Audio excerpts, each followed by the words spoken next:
Всем привет! С каждым годом наш авторынок продолжает меняться, становясь все более непредсказуемым под давлением китайских производителей. Если еще в 2021 году большинство автомобилей на наших дорогах были корейскими, европейскими и японскими, то теперь Амоды, Черри, Чанганы и Хавалы все чаще занимают их место. И нет сомнений, что китайские компании не намерены останавливаться на достигнутом. В 2023 году китайские производители установили новый рекорд продаж в нашей стране, реализовав огромное количество новых автомобилей, целых 500 тысяч штук. На текущий год их планы становятся еще более амбициозными – продать 1 миллион новых автомобилей всего за год. Хотя кажется невероятным, что они смогут достичь таких высот на нашем рынке, Минпромторг прогнозирует общий объем продаж автомобилей на уровне 1 миллиона 300 тысяч штук. Если китайцам действительно удастся реализовать столь внушительное количество автомобилей, то сомнений в их доминировании на нашем рынке просто не останется. Даже если в этом году китайцы продадут 800-900 тысяч автомобилей, а АвтоВАЗ останется на уровне 300-350 тысяч, они все равно выиграют эту борьбу за сердца отечественных покупателей. Неудивительно, что наша Лада не такая уж дешевая, как многим хотелось бы. Китайцы предлагают автомобили с более богатым оснащением за сопоставимые цены. Например, Lada Vesta в своих максимальных версиях уже превышает 2 миллиона рублей, что сравнимо с ценами на китайские автомобили.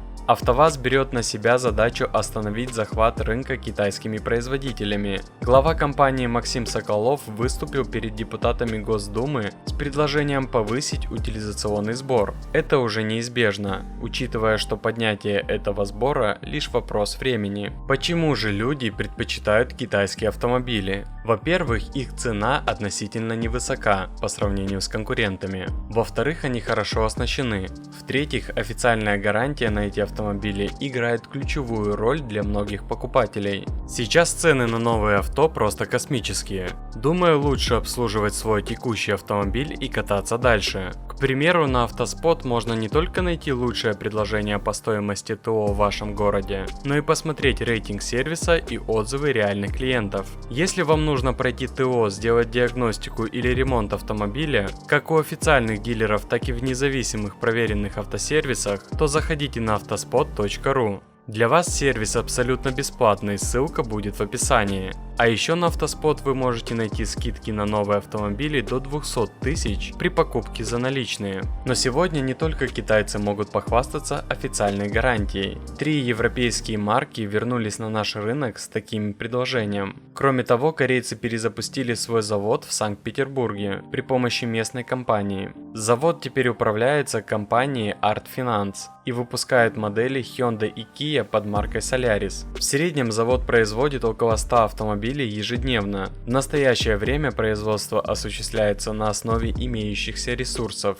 но корейское арендное предприятие Hyundai Steel Rus также было успешно перезапущено. Оно предназначено для поставки стали на завод для производства кузовов автомобилей. Кроме того, намеком на долгосрочные планы по сборке служит намерение завода развивать собственную дилерскую сеть под маркой Solaris. Скорее всего, уже действующие дилерские центры Kia и Hyundai в ближайшее время изменят свои наименования. На все выпускаемые автомобили автомобильный завод АГР предоставляет официальную гарантию в течение 3 лет или 100 тысяч километров пробега. Кстати, концерн Hyundai Kia один из немногих брендов, который официально не объявил о своем уходе с нашего рынка. Европейские производители совершили умный ход. Помимо корейцев, на рынок фактически вернулись и немцы с маркой Jetta. Для тех, кто не в курсе, у немецкого концерна Volkswagen есть отдельный бренд под наименованием Jetta. Он был создан в 2019 году специально для китайского рынка. И изначально не предполагалось, что автомобили будут поставляться за ее пределы. Однако в 2022 году эти машины внезапно появились в нашей стране. В прошлом году стало известно, что автомобили марки Jetta начали официально продаваться у нас. нас. Некоторые могут подумать, что это немцы не в курсе и что-то мутят китайцы. Однако такое предположение трудно принять,